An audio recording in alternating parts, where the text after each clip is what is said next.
একেই বলে ভাগ্যের ফের। দীর্ঘ কয়েক বছর ধরে নিয়ম করে লটারি কাটেন তিনি। বদলাতে চেয়েছিলেন ভাগ্য, তবে সেভাবে লটারিতে বড় কোনো পুরস্কার জোটেনি ভাগ্যে। লটারি কেটে রাতারাতি ভাগ্য ফিরেছে অনেকের। তবে এদিন লটারি কেটে রাতারাতি কোটিপতি বালুরঘাটের এক সবজি ব্যবসায়ী। এই ঘটনায় তোলপাড় পড়ে গিয়েছে গোটা দক্ষিণ দিনাজপুর জেলা জুড়ে। লটারি কাটার ঘণ্টাখানেক পরই কোটিপতি হয়েছেন ওই সবজি ব্যবসায়ী। লটারিতে কোটি টাকার খবর প্রথমে বিশ্বাসই হয়নি তার। মাত্র কয়েক টাকার টিকিটেই তার সংসারের হাল ফেরার সম্ভাবনা তৈরি হয়েছে। বালুরঘাট শহরের ২ নম্বর ওয়ার্ডের বটকৃষ্ণপল্লী এলাকার সবজি ব্যবসায়ী বিশ্বনাথ দাস।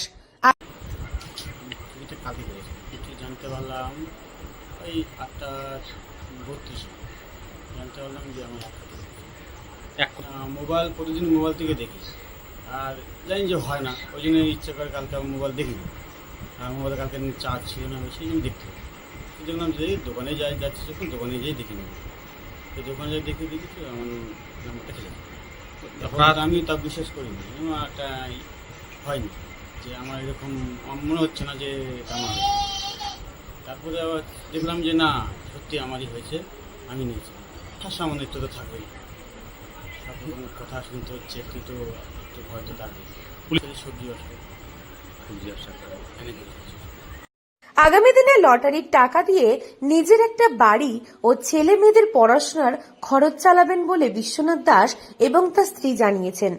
এদিকে কোটিপতির খবর পাওয়ার পর থেকেই আতঙ্কে ও ভয়ে আছেন ওই সবজি ব্যবসায়ী। এ বিষয়ে বিশ্বনাথ জানিয়েছেন, তিনি 18 বছর বয়স থেকেই লটারি কেটে আসছেন। লটারি কাটা তার কাছে রীতিমতো নেশার মতো। আর এই অভাবের সংসারে সচ্ছলতার মুখ দেখতেই মাঝে মধ্যে টিকিট কাটতেন তিনি। এই দিনও তিনি টিকিট কেটে কাজের উদ্দেশ্যে চলে যান। অভাবের সংসারে এভাবে লটারি কাটতেন বলেই মাঝে মধ্যে অশান্তিও হতো। তবুও লটারি কাটার নেশা থেকে বের হতে পারেননি তিনি। হচ্ছে না, এখন হয়ে গেছে বিশ্বাস। হ্যাঁ, গন্ডগোল তো হয়, অনেক গন্ডগোল হয়, ঝগড়াঝাটিও হয়। হ্যাঁ, এই জন্যই, কারণ 2টা বাচ্চা তো, আর ওর একার উপর সংসার। আমি তো কিছু মানে সেরকম করি না। এখন 1 মাস হলো ইদানিং একটা বাড়িতে কাজ করতেছি। টাকাটা আমার তো ইচ্ছা একটা জায়গা বাড়ি কেনার, আগে কিছু হোক না হোক। আমাদের জায়গা বাসা খুবই কম, ছেলে মেয়ের খুব, এই যে এতটুকু আমার যাদের, বুঝলেন, আমাদের খুবই অসুবিধাই। ছেলে মেয়ে একটা ছেলে হয়েছে, পরে একটা মেয়ে আছে 12 বছরের, এইটাই, আর কোনো স্বপ্ন নাই। জানা গিয়েছে, বিশ্বনাথ বাবু স্ত্রী ও 2 ছেলে মেয়েকে নিয়ে ছোট্ট সংসার। সকালবেলা ঘুম থেকে উঠেই বাজার থেকে সবজি কিনে তা পাড়ায় পাড়ায় বিক্রি করা রোজকার রুটিন।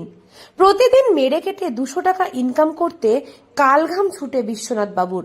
এদিকে ছেলে মেয়েরাও বড় হচ্ছে, পড়াশোনার খরচও বাড়ছে, সঙ্গে বাড়ছে সংসার খরচও।